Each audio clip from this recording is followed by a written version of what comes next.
Levi Schultz. I am a fourth-year undergraduate at the University of Virginia, and I'm going to be presenting on some work I did this past summer with Dr. Stephen Taylor, Dr. Sarah Vigeland, and Dr. Joe Simon from Vanderbilt University, University of Wisconsin-Milwaukee, and CU Boulder, respectively. So this is going to be focusing on incoherent pulsar timing array dataset combination and analyses of the International Pulsar Timing Array Data Release 2. So first things first, we'll be focusing, we have to learn some background about the datasets I'll be using today. So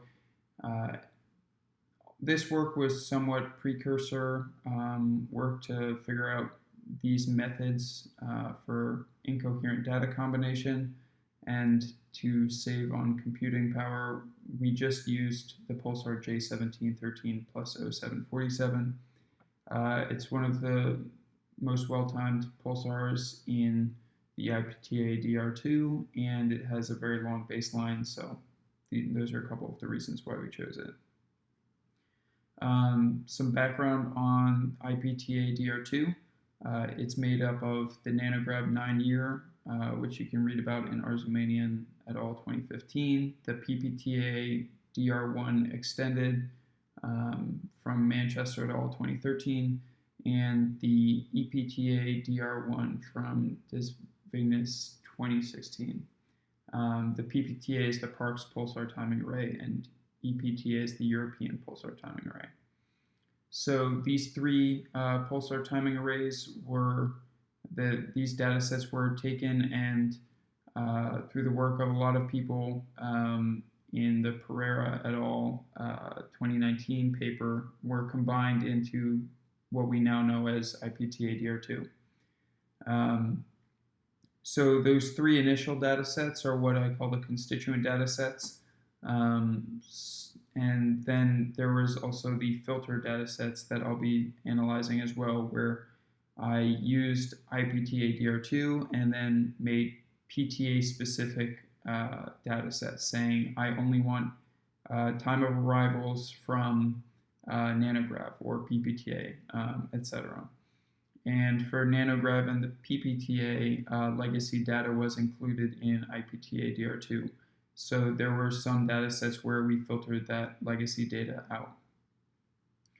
I'll also be presenting today on a new data combination method that we're calling the Borg method, where we take those three constituent data sets and add them into a PTA incoherently. So in effect, we have three versions of a pulsar that would be observed by all three of them, in this case J1713. But you'll learn a bit more about that method later on. So first up is the constituent data sets. So these were analyzed using Model General from Enterprise Extensions with a common process of 13 thirds and the time span of the J1713 T-span from the IPTADR2. And this is important because if we don't include this time span parameter, the frequencies modeled do not match that of the IPTADR2. So without this, these enterprise runs aren't really consistent with each other. We also had a white noise dictionary, which was provided by Siwan Chen. So thank you to him. And we allowed the DM to vary in most of these runs, except for, as you can see, the Nanograv 9-year DMX, where we allowed for the Nanograv DMX parameters to play out in the enterprise run. Something that you'll see probably later in the presentation is this use of a DMT extension.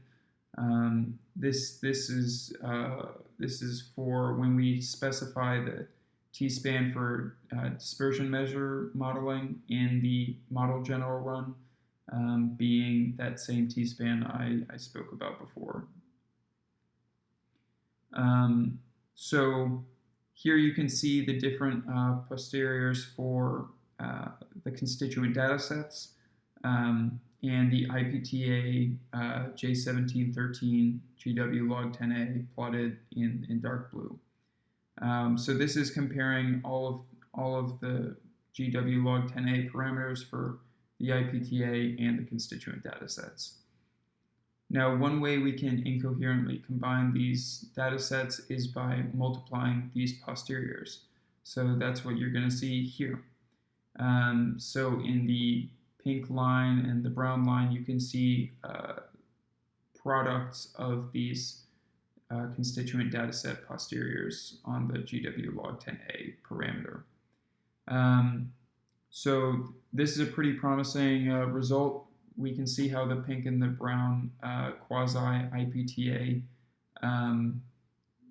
are pretty consistent with the IPTADR2 result in the dark blue. So this was an exciting result so far, but now I'll move on to the filter datasets. So for the filter datasets, these were made using the filter PSR function from DR2 utils that was developed by Paul Baker. Essentially, it takes IPTADR2 and I filter it to be only EPTA time of arrivals or PPTA time of arrivals, etc. So in essence, we were able to get those constituent data sets back in principle. So these enterprise runs were done in the exact same way as those constituent runs I talked about earlier. And you can clearly see that there's quite a large difference between the constituent data sets that you saw earlier and these filtered data sets. And we thought this could be the result of the nanograv and PPTA legacy data that was included in IPTADR2. So we proceeded to create new filtered data sets that removed this legacy data. Before I go on to show that, I'll show the quasi IPTA product of these histograms. You can see it really doesn't compare to those constituent data set combinations that we saw earlier.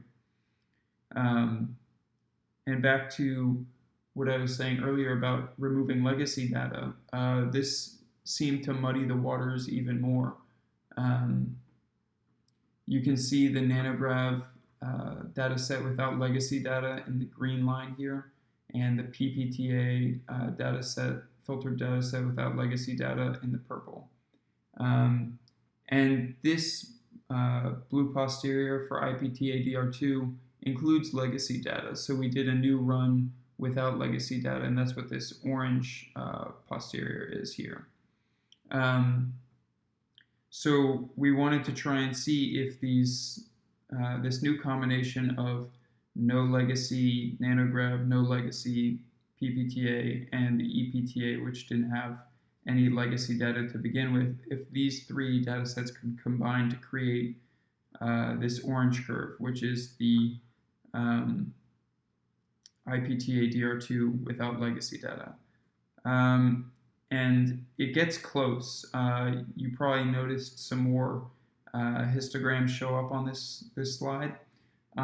This is one of those cases where using that argument I mentioned earlier, the DMT, where we specify the T-span used for DM modeling, actually does change some things. So this DMT argument actually improves the EPTA histogram slightly, and as a result lifts up the IPTA, quasi-IPTA DMT. But regardless, you can see the combination of these no legacy data sets doesn't really approximate well the IPTADR2 results that we were seeing.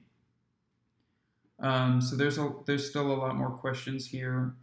We're going to be investigating this a bit more, the effect of the legacy data, as well as the DMT argument as well. Now I'm going to just one more time compare the filtered data sets with legacy data and without legacy data.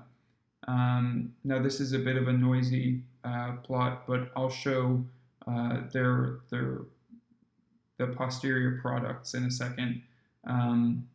But this plot mainly just has the filtered data sets and the filtered data sets without legacy data. And the main difference here is how this gray quasi-IPTA created of the filtered datasets does not nearly approximate the IPTADR2 result you can see in the dark blue. And then also the stark difference between this quasi-IPTA product and this quasi-IPTA product without legacy data. So the inclusion of the legacy data has quite a drastic effect on the dataset's ability for the GW log 10A parameter. So we're going to be investigating this more. It raised a lot of questions with us. And I also wanted to show a bit of the comparison of the Nanograv and PPTA datasets, since there's such discrepancies between the constituent dataset, the filter dataset, and the filter dataset without legacy data. So in essence, this constituent data is put into IPTADR2, and some legacy data is added. So in effect, when we filter the IPTADR2 and remove legacy data, it should match the constituent datasets. But we can clearly see it doesn't match for either the Nanograv datasets on the left and the PPTA datasets on the right.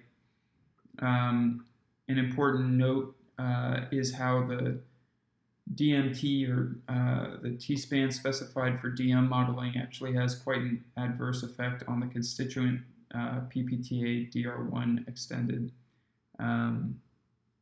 datasets. So that's something we'll be investigating in the future as well. So that's all I wanted to present on with the constituent and filtered datasets. I'll now talk about the Borg method of incoherent data combination. So as I was saying previously, it involves combining the pulsars created from constituent datasets into one pulsar timing array. All of these previous analyses have been done where it was a PTA constructed of just the pulsar J1713 plus 0747. Single pulsar runs.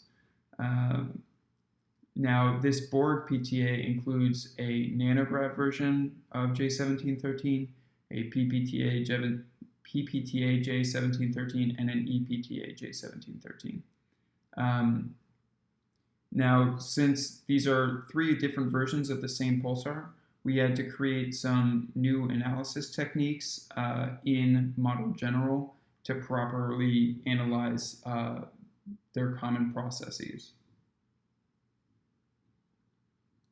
So you can see here that is the common DM, or common dispersion measure, the common dispersion measure exponential dip for the DM event that 1713 experienced, and a common red noise, which would model J1713's intrinsic red noise.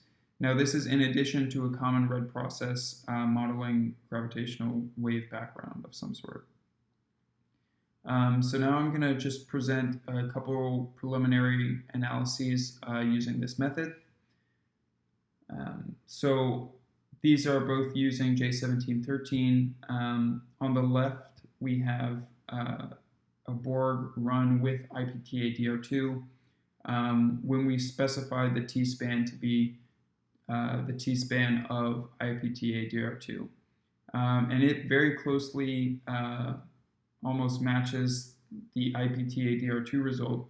And almost more surprisingly is how the t-span, when the t-span argument is not specified, it almost matches the IPTADR2 result even closer, which you can see on the right plot.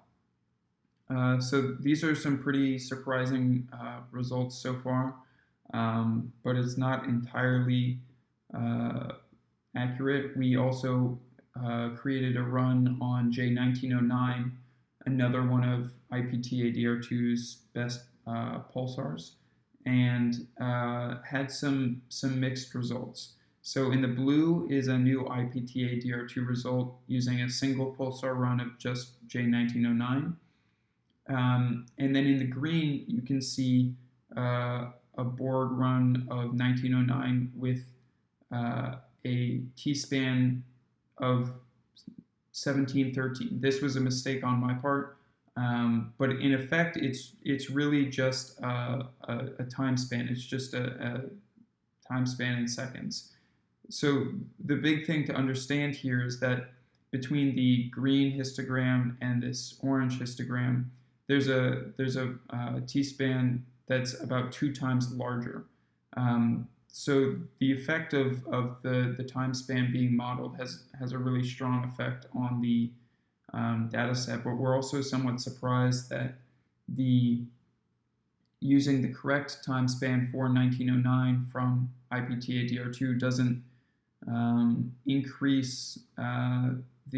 doesn't create the sort of results we saw with J1713. So obviously this raises a lot of questions.